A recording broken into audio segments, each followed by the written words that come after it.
1920 में अचानक भारत की तमाम मस्जिदों में दो पुस्तकें वितरित की जाने लगी। एक पुस्तक का नाम था कृष्ण तेरी गीता जलानी पड़ेगी और दूसरी पुस्तक का नाम था 19वीं सदी का लंपट महर्षि।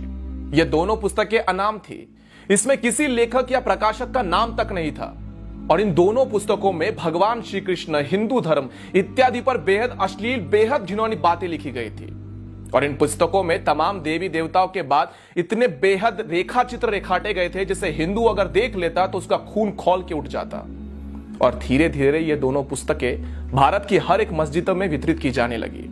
यह बात जब गांधी तक पहुंची तो गांधी ने इसे अभिव्यक्ति की स्वतंत्रता बताकर गौण कर दिया और कहा कि भारत में सबको अपने अपने विचार रखने का, अपने अपनी बातों को रखने का पूर्ण अधिकार है।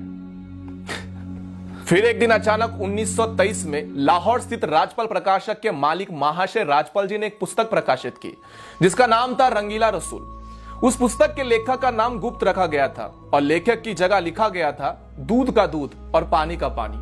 हालांकि उस पुस्तक में असली लेखक पंडित चंपूपति थे जो इस्लाम के जाने माने विद्वान थे और सबसे अच्छी बात यह थी कि उस पुस्तक में कोई भी झूठ नहीं था बल्कि तमाम सबूतों के साथ बाकायदा आयत नंबर, हदीस नंबर इत्यादि देकर कई बातें लिखी गई थी। 1.5 वर्षों तक रंगीला रसूल बिकता रहा पूरे भारत में, कहीं कोई बवाल नहीं हुआ। लेकिन एक दिन अचानक 24 मई 1924 को गांधी ने अपने समाचार पत्र यंग इंडिया में एक लंबा चौड़ा लेख लिखकर रंगीला रसूल पुस्तक की खूब निंदा करी और अंत में 3 पंक्तियां ऐसी लिखी: मुसलमानों को स्वयं ऐसी पुस्तक लिखने वालों को सजा देनी चाहिए।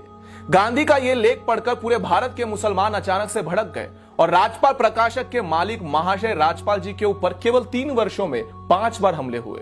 लेकिन गांधी ने एक बार भी हमले की निंदा नहीं की थी। मजे की बात यह है कि कुछ मुस्लिम विद्वानों ने उस पुस्तक रंगीला रसूल का मामला लाहौर उच्च न्यायालय यानी कि हाईकोर्ट में दायर किया। हाईकोर्ट ने 4 इस्लामिक विद्वानों को न्यायालय में खड़ा करके उनसे पूछा कि उस पुस्तक में ऐसी कौन सी पंक्ति है जो सही नहीं, आप स्वयं बता दीजिए। चारों इस्लामिक विद्वान इस बात पर पूरी तरह से सहमत थे कि इस पुस्तक में कोई गलत बात नहीं लिखी गई। फिर लाहौर उच्च न्यायालय ने महाशय राजपाल जी पर मुकदमा खारिज कर दिया और उन्हें बाइज्जत बरी कर दिया।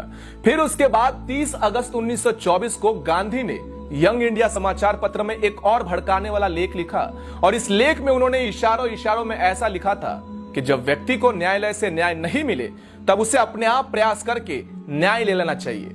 उसके बाद महाशय राजपाल जी के ऊपर 2 बार और हमले का प्रयास हुआ और अंत में 6 अप्रैल 1929 का हमला जानलेवा साबित हुआ जिसमें मोहम्मद इल्म दीन नामक एक युवक ने गदा से महाशय राजपाल जी के ऊपर कई बार वार किए जिनसे उनकी मौत हो गई थी। जिस दिन उनकी हत्या हुई उसके 4 दिन बाद गांधी लाहौर में थे, लेकिन गांधी महाशय राजपाल जी के घर पर शोक प्रकट करने नहीं गए और ना ही अपने किसी संपादकीय में महाशय राजपाल जी की हत्या की निंदा की। उसके बाद अंग्रेजों ने मुकदमा चलाकर मात्र 6 महीनों में महाशय राजपाल जी के हत्यारे इल्म दिल को फांसी सुना दी और वो भी इसलिए कि देश में हिंदू समाज जो था वो पूरी तरह से उबल रहा था और अंग्रेजों को लगा यदि उन्होंने जल्दी से फांसी नहीं दी तब अंग्रेजी शासन भी बर्खास्त हो जाएगा, खतरे में आ जाएगा।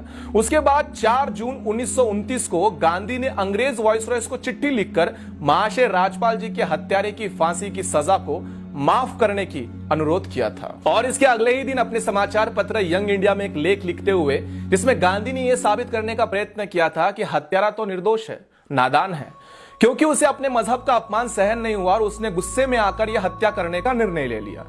दूसरी तरफ तब तक के जाने माने बैरिस्टर मोहम्मद अली जिन्ना ने भी लाहौर हाईकोर्ट के अंदर बाकायदा एक बैरिस्टर की हैसियत से इस मुकदमे में पैरवी करते हुए कहा था कि अपराधी मात्र 19 वर्ष का लड़का है, लेकिन इसने जो अपराध किया है वो बहुत ही बड़ा जघन्य अपराध है।